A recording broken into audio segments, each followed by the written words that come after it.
चला मित्रांनो, आज आपण चटपटी सिंपल सी कोबीची भाजी बनवूया. तर इथे मी कोबी लांब लांब चिरून घेतलेला आहे, त्याच्याबरोबर मी टमाटा पण चिरून घेतलेला आणि इथे मी ना मुगाची डाळ 15 ते 20 मिनिट भिजत ठेवलेली आहे. त्याच्यानंतर कढईमध्ये तेल गरम केले, त्याच्यात मी मोहरी टाकली, मोहरी तडतरल्यानंतर मी याच्यात जिरा टाकले, जिरा तडतरल्यानंतर मी ह्याच्यामध्ये टाकला आहे टमाटा जो बारीक चिरलेला होता.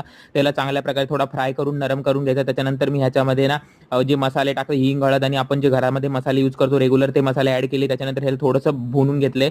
त्याच्यानंतर मी ह्याच्यामध्ये चिरलेला कोबी टाकलेला आहे, लांब लांब चिरून घेतलेला आहे. मस्त लागतो, खातानाही छान वाटतो आणि जास्त नाही परतवायचं. थोडासा परतवल्यानंतर ह्याच्यामध्ये मी भिजवलेली मुगाची डाळ ती मिक्स करायची आहे. थोडीच डाळ टाकलेली मी त्याच्यामध्ये, कारण माझा कोबी पण थोडाच होता त्यानुसार. याच्यानंतर मी ह्याच्यात थोडीशी साखर आणि मीठ टाकले. तुम्ही थोडासा गुळही टाकू शकता, टमाटा वापरला त्याच्यामुळे थोडीशी साखर किंवा गुळ जरूर टाका, मस्त टेस्ट येते. त्याच्यानंतर चवीनुसार मीठ टाकले. आता ह्याला 15 मिनिटं ना झाकून बारीक गॅसवरती शिजून घेतलेलं आहे, कारण डाळ शिजायला थोडा वेळ लागणार मुगाची डाळ. तरी आपली चटपटी सिंपल सी कोबीची भाजी तयार आहे, जरूर बनवून बघा.